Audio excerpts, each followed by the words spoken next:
दर्शक हो, नमस्कार. वेधकमध्ये स्वागत आहे. मी प्रशांत राधे. एक ताजी घडामोड अशी आहे की उजनी धरणातून आता सीना माढा योजनेमध्ये पाणी सोडण्याची प्रक्रिया सोमवारी 6 जानेवारी रोजी सायंकाळी 6 वाजल्यापासून सुरू करण्यात आल्याची माहिती माढ्याचे आमदार अभिजित आबा पाटील यांनी दिलेली आहे. सीना माढा योजनेमध्ये पाणी सोडावं अशी आग्रही मागणी होत होती. त्यानुसार अभिजित पाटील यांनी जलसंपदा मंत्री राधाकृष्ण विखे पाटील यांना निवेदनही दिलं होतं. कालवा सल्लागार समितीच्या बैठकीत याबाबत चर्चाही झाली होती. त्यानुसार आता सीना माढा योजना सुरू करण्यात आलेली आहे.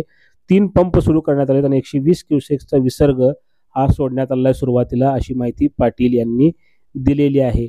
दरम्यान उजनी धरणातून सध्या नदीपात्रामध्ये 1600 क्युसेक्सचा विसर्ग आहे. तो वीज निर्मितीकरता सोडला जात आहे. याचबरोबर मुख्य कालव्यामध्ये जो 900 क्युसेक्सचा विसर्ग होता तो वाढवून आता 1200 क्युसेक इतका करण्यात आलेला आहे. भीमा सीना जोड कालव्यामध्ये 900 क्युसेकनं पाणी सोडलं जात आहे, तर दहिगाव योजनेकरता 80 क्युसेकचा विसर्ग सुरू आहे. उजनी धरणातला एकूण पाणीसाठा हा 113.08 टीएमसी इतका आहे. यातलं उपयुक्त पाणी हे 49.42 टीएमसी आहे. टक्क्याची टक्केवारी 92.25% इतकी होते.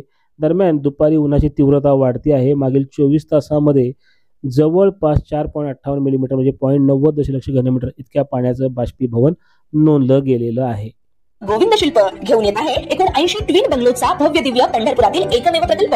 आमच्या प्रकल्पाची वैशिष्ट्ये: मनाला शांती देणारं महादेवाचं मंदिर, मुख्य रस्ता सुमारे 30 फुटांचा, अंतर्गत रस्ता सुमारे 20 फुटांचा, ग्रामपंचायत योजनेचा प्रत्येक बंगलोजला स्वतंत्र नळ, सांडपाण्याची सुरक्षित विल्हेवाट, सर्व टाइल्स ग्लॉसी आणि नामांकित कंपनीच्या, सर्व स्टेअर, खिडक्या, चौकटी सुपर ब्लॅक ग्रेनाइट, दोन्ही अटॅच बाथरूम पूर्णपणे टाइल्स, पंतप्रधान हर घर नल योजना पूर्णत्वाकडे, bathroom, basin, kitchen, CP fittings हे जगवार कंपनीचे, स्टील वर्क पूर्णपणे जिंदाल कंपनीचे, 1000 लिटर पाण्याची टाकी, 150 लिटर सोलर वॉटर हीटर सोबत वॉटर प्युरिफायर, प्रत्येक बंगलोजला स्वतंत्र पार्किंग, दर्शनीय भाग पूर्णपणे डॅटो टाइल्स, टाटा प्रवेश कंपनीचे आकर्षक भक्कम दरवाजा, फुटी उंचीचे सुरक्षित कंपाऊंड. मग विचार काय करताय? गोविंद शिल्प, पत्ता गट नंबर 95, हॉटेल अंगण शेजारी, टाकळी रोड, पंढरपूर.